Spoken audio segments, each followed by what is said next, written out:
morning, sir. Martin D. Pascal, Executive Officer of the Stingray, sir. You come with a volume control, Pascal? Excuse me, sir? Lieutenant Commander Tom Dodge. You're kind of young for an XO, aren't you? Excellence knows no age, sir. Uh-huh. Speaking of age, what do you think about our boat, Pascal? I feel I need a tetanus shot just from looking at it. The only thing holding her together are the bird droppings, sir. We have our crew here, I see. What do you say we board them? Yes, sir. Seaman Stanley Silverster son, sir. Welcome aboard, Silver Sturson.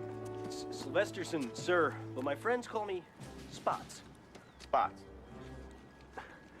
I'm a bit of a gambler, sir. What happened to your shoes? You ever bet on a sure thing and the horse gets a cramp, sir? Grab up on. Thank you, sir. Next. Hey! Hey! Get your hands off of me! Oh, good. Our chaplain has arrived. Sonar technician, second class, E.T. Lovicelli, sir!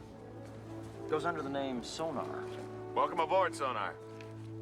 Excuse me, sir. This is an actual Navy submarine? Not a floating a parade or something? Afraid so, Sonar.